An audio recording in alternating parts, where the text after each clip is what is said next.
here coming live to you on a Thursday afternoon. It is 5 Five o'clock. o'clock It's somewhere. 5 o'clock somewhere. Dun, dun, dun, dun, And dun, here he keeps going. dun.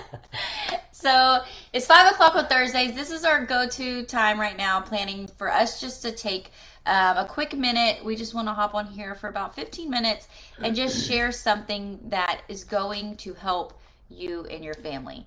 Yes. So, and it'll be different topics every week. Last week we talked about parenting styles. If you went back with your spouse and talked about parenting styles or reflected on your past, we'd love to hear from you. But more importantly, just that you're using that to make your family better. Yeah. Because that's really what we all want, right? We want our families just to be the best that they can. So it takes work.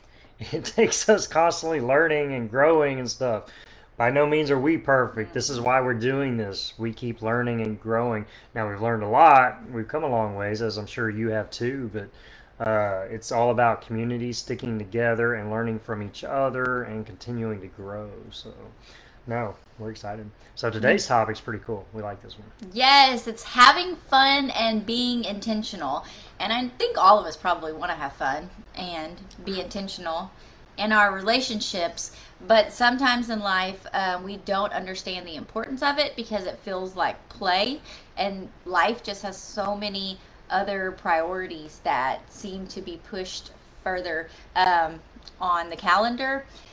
When you were talking a few seconds ago, it made me think about the whole reason, like we created enjoying the moment because we weren't great at being present and enjoying the moment. So we named our blog after the fact that we were striving for more of that.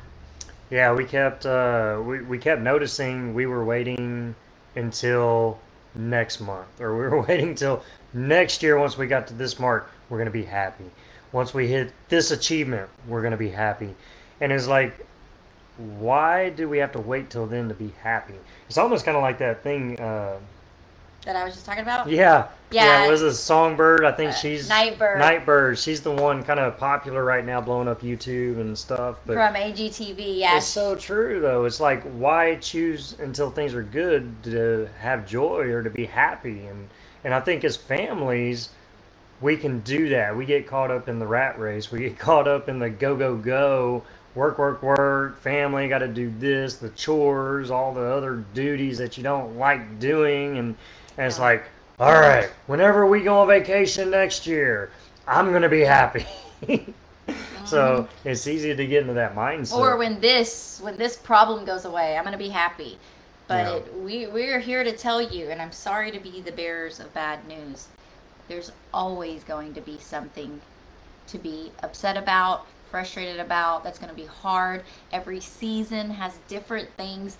And if you keep on waiting for those to go away, you are missing out on all the beauty that's happening during the day right now. Right now. And you might feel like what you're going through right now is like, no, there's nothing that can be harder than this. There will be things that are harder than this. You will come up, just different stages of life have different hardships and different things. It might be your job, it might be your family, it might be your health, relationship, your marriage. Things go up and down. So we've got to choose to find that joy and be intentional in our relationships and have fun. This is a Christian group, and it just reminds me of Ecclesiastes, where Solomon, right? Yes. Solomon, where he's seeking everything in life. He's looking for power, he's looking for these relationships, he's looking for money, things, material objects. He seeks everything and he gets it because he's a very wise man. I think that was the other thing, is that he was searching for to be the wisest man, to have all this wisdom. And he would accumulate it and then realize that didn't truly make him happy. Everything he would seek after, he would get it, and then it was like, this is all pointless. This is all meaningless. And what he always brought it back to is to love God and then to be intentional, to be present, to be in the here and now in your life, because the past can't be changed and we don't have tomorrow guaranteed to us. Yeah, I'd heard this. I was listening to a podcast actually today, and this one guy had got on. He was an entrepreneur, and he was talking about how you can get caught up in work so much. And I think for guys, we're really bad. We can be really bad about that too, to to where it's like we're constantly working. We're putting sometimes I know I've been guilty putting our work before family and stuff like that. And he was talking on that, and uh, then all of a sudden he was like promising his family like this vacation. They're going to go on vacation. Things are going to be good, and then he got COVID. And he got put in the hospital and was close to losing his life. His family couldn't be there. And it just really brought that realization to him saying, you know what? That I need to start focusing more on family. I need to start focusing more on just the day to day, everyday relationships. And he had a really powerful saying. He said, it doesn't matter how much money is in your bank, it's who's at your tombstone. I know that kind of sounds a little morbid, Yeah, a little morbid. but the truth is, and I guess the takeaway from that is, money doesn't amount for relationships. The relationships in life is what's important. And whenever you're pouring more into the relationships, that's when you're more rewarded. So, especially with family, I think we get into the day to day grind so much, and we miss out on the little things that we can do every day just to kind of build our relationships.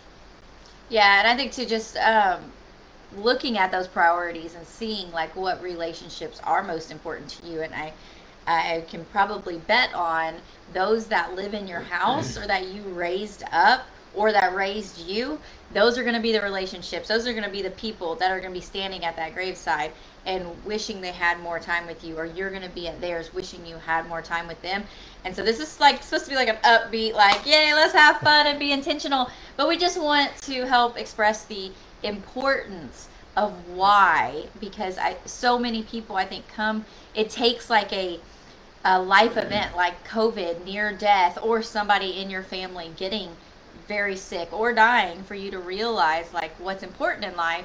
But then the more you get into your regular routine again, we get right back out of that, like the, what is the word I'm looking for, like the need, like you need to do it right now. Like, I don't know what the word I'm trying to find right there is. Like, oh, like, yeah. The emergency, but that's not the word really I'm going for. So we want to help you now that you know. And sorry, am I yelling? You are. Well, we want to help all of us, right? The cool thing is now this is where the fun part begins, because whenever we think of it as a chore, we don't want to do it. But whenever it's fun, then that's whenever you get to really enjoy life. Like, I remember we did this date thing. We would do it once a week, and we just found something we both liked. I think we might have talked about this last time where we did the hippo challenge. But Brace basically went and got a hippo or a breakfast. I don't think we talked about it on here. Oh, did we not? Different life. But we went and got a breakfast taco every Friday morning together, and that was the fun thing. We actually started looking forward to doing that together, and it was fun. We get in the car and we just take off and try a new breakfast taco. We go hit new places and everything, and it was so fun. We enjoyed it, and we got to spend that time, and all we were doing was going and getting breakfast, y'all. But it is whenever we start turning these and making it intentional to where we're doing fun things together, and it's little things. It's not the big things. Those are fun. We want to have those with family, but it's the little things. Sometimes it's the day-to-day things, and this is a blended family thing here, so I just want to talk about our kid relationships. It is so important, and we didn't realize that at first. We would just get in the day-to-day grind. We try to do things as a family, but each one of our kids desire us. They crave attention with us. And I know a lot of times we try to do it collectively in a group, but they need that singled out solo thing. Like every day, just taking 5-10 minutes and just having a conversation with them, or maybe you're having a special thing that y'all do together that y'all enjoy doing or whatnot. And it's just like a cheap, what, it doesn't have to cost anything, but maybe something y'all look forward to. But that was something I learned, like as step parents, and that a lot of times we can start even neglecting our biological kids.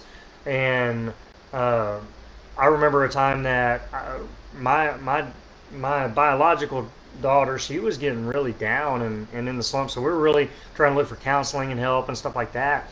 And whenever everything kind of came out, she didn't even realize it, but it was like she missed me. And it's like when I heard that, it's like she just wanted some more time with me. And so it's like, wow, that hit me as a dad. I'm like, okay, well, I want more time with you too. So, Yeah. it's fun. So I started making it a point, like every night, I would go sit down 5 minutes, 5, 10 minutes with her and just conversate. We would talk some goofy stuff, SpongeBob and stuff. I mean, just dumb things and, whatever. But it was just having that one-on-one time alone, right? And so our biological kids need us and our step kids. We got to have that relationship with our step kids. I know we talk the differences, right? And we don't sit there and call. And I always say this: we don't sit there and say, "You're my biological kid, you're my step kid." We don't do that, right? But whenever we're conversating to show the difference With you guys, not conversation. Right. So, and our step kids, like I've got to have a relationship with my step kids. She's got to have a relationship with her step kids. Like, we've got to be intentional on those relationships too, taking that time, just as they're one and the same, right? Except we're going with each one, however many you got. So if you got like 7 or 8 kids, God bless you. But that means you're going to be putting some time, right? And, if you got 1 or 2, it's probably going to be a little bit easier to do stuff like that. But so it's having those and just being more intentional on our day-to-day and enjoying that, because the more you do that, the more you have fun with it. And it's really cool. Hey, B-Fam, Randall and Scarlett here.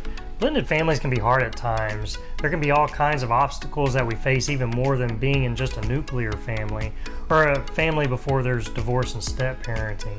These obstacles can make you feel like you're all alone at times, stealing away your hope, your happiness, and even leave you wondering if your family's going to make it through these challenges. But there's one thing that we can be certain of, and that God is for you, and He wants your family not just getting by, but receiving all of His grace and blessings. Randall and I know the struggles all too well, and we have both learned so much from our blended family journey that God put it on our hearts to share it with you. Everything that we've learned in almost 15 years. Yeah, we've seen our family go through so much chaos, but came out on the other end with a strong marriage and strong relationships with all of our kids. So we've created this complete roadmap to navigate through blended family life. We've laid it all out in a video series called Overcoming Blended Family Issues. There's a lot of information we provide through our podcast and blogs, with so much free information that we really want you to have. But for those who want the shortcut, to have it all in one place, we put all this information in a complete roadmap that walks you through it step by step. The awesome thing is that you can watch it from your own home. We give you valuable tools and information along with things that you can put into place to see more positive results in your family. So if you're having a lot of blended family issues going on right now, or even want to grab all this information before you do, be sure to check out our video series, Overcoming Blended Family Issues. Or maybe you even know someone who could use this help. Pass it along. They'll thank you for it. The link to the video series is in this episode's show notes below. Now, back to our episode. Yeah, and just being, as the step parent, being able to step back and encourage your spouse to have one-on-one time with their biological child, as well as with their stepchildren, and for them to do that with you. Like, sometimes we can see it as like, well, we're a family now, like, and maybe get jealous. Like, I've heard lots of moms say that, like, that they get jealous of that time. Well, I'll tell you too, the kid is also jealous of the relationship now that you and your spouse have, where they were kind of holding that spot, especially during a divorce time, when, maybe you were leaning on them a little bit more, or spending more quality time with them because it was just you and them, and now you have this new relationship. And so it is so important that you guys are dating each other, but that you are dating each one, and then finding things that they are interested in. Start there. You may eventually be able to pull them into some of your interests, but like, say it's stepdad with their stepson, and like Randall, he's really into sports. My son Devin, he's not that into sports, but him coming in, his mindset might be like, oh, I need to toughen this boy up, or I'm not saying he did that, but I need to take him and teach him how to play ball, and that's all great and stuff. But if the kid is not into it, that's probably not the best way to connect with them. So if they're into video games or something, sitting down with them and doing something at their level. Letting them kick your butt in a video game. I mean, what more could they want? Yes, to be the expert in that. So, But some dads are sitting there like, oh no, I'm gonna like go in my closet and practice and get really good. and then also the age makes a big difference. So if you're getting, if you're becoming a blended family and the kids are older and they're in their teenage years, finding things, because that's going to be a little harder, because just dating your teenagers in general is a hard thing for you with your biological teenagers, because they're trying to seclude themselves and put them off in their room. But even if you feel like you were the last person on earth that they want to spend time with, I am telling you, they want to spend time with you. But find something that is of their interest, and then tell them you'll take them to do it. You'll take them to eat there. You'll take them to go play at that place, or to that concert, or something like that. Find something on their level. My daughter, our littlest, she loves resale shops. So it's like, hey, what resale shops can I take her to, and we can spend time together in the car while we're going to do that and looking around. And again, these things don't have to be expensive. They don't have to be big planned things. They just can be in the, hey, let's go sit outside and have a talk, or hey, you want to go for a walk with me? You want to go on a bike ride? It could be the little things. You could go sit on their bed. This morning, him and I both went into Riley's room. I sat on her bed because I was talking to her about we like to share our dreams. I'm talking to her about that, and he comes in, and we all I got my coffee. Yeah, he comes in, and he has his coffee, and then we all walk out, and she says, I think that's the first time we've all been in my room together. And so it's just like little stuff like that. Go sit on their bed or lay on their bed and chit chat. Watch a show with them. There's any more options you got? There's so much, right? Get creative. Have fun with it. Because ultimately, you could work and work and work, and you'll work your life away, and what does it really matter? Honestly. What does it really matter? Because once you leave work, they'll hire someone else. Boom, job done. We're all kind of dispensable in that area. But our relationships, that's everlasting. That's lifetime right there. And that's so much worth pouring our energy into it. So get creative with your family, and make sure you're trying to find that balance, right? Like, you don't want to be so focused on one person and neglect everyone else. So, in that, especially a blended family, we don't want to play favorites or anything like that. We want to create a balance. So it's really just kind of working on that and having fun with it. And coming up with fun things to do. Tonight we were more so talking about the individual, but there's also, like, it's important to plan those family times. Plan at least a few times a week that you're sitting at the dinner table and eating with each other, and use that time to laugh and joke. Like, I would always take everything so serious, and so if I was going to say something, it needed to be something to, like, either correct or, have you done your homework? Did you do this? Did you do? And so I wouldn't allow myself to just cut up, like, and just have a good time. And I'm a fun person, but I don't know if my kids knew that growing up, because I'm like, I'm a lot of fun, but they missed out on that because I took it so serious. And parenting is serious. It's a hard role. It's the hardest role you'll probably ever have, and there's so many fears if you're going to screw them up. And hey, you might screw them up just a little bit. They'll probably need some counseling. It's part of it. But have fun. Allow yourself to have fun. And I did want to show y'all this one resource. If you're like, that's not my thing, I'm not good at that. If you can go to enjoyingthemoment.com. That's an option. But if you go to our Enjoying the Moment on Facebook, so it'll look like this, and you scroll to the, let's see, I think they're called guides. So scroll to where it says guides and click on there. There's one that says marriage that improve your communication, and there's one that says last minute Mother's Day gifts right now, but it's the same thing. It's creating this. You go download that, it's a year's worth of dates that you could make, like, personalized dates. It's already written, and you just write their name in there and put that in envelopes, and you can make one of those for each of your kids. Or you can go to our enjoyingthemoment.com, and there's a place for you to download. Click the start here, and there's like 90 free date ideas for you. Like, you don't even have to come up with anything. You can just go on there, and then pick it and run. You can plan those for your family to go do stuff. You can plan it for you and your bio kids. Sounds funny to call them that. Or for you and one of your step kids, for you and your spouse. Like, you can mix and match. These things are things that can be done in a variation of ways. So have fun with it. Yeah, it's free. Why not? And it just helps build those relationships. So important. Remember, your kids need you. Your spouse needs you. So all we can do is we just try to be the best we can and find that balance and be intentional. And have fun when you're doing it. I mean, what better way to do it, right? Coming up with some fun things that y'all both enjoy doing. So awesome. All right, guys. Boom. Until be intentional. Next time. Have fun. We love y'all. Bye, Boom. guys. We'll see you later. Just keep saying boom. Hey, thanks for joining us today for another episode of Enjoying Your Blended Family. All the links we've talked about today, they're in the show notes below. If you've enjoyed listening, be sure to subscribe below. It's free and it lets you know when we have another episode for you to listen to. And if you want to help us out, leave us a rating and review so that we can keep reaching more people. Until next time, remember to enjoy the moment.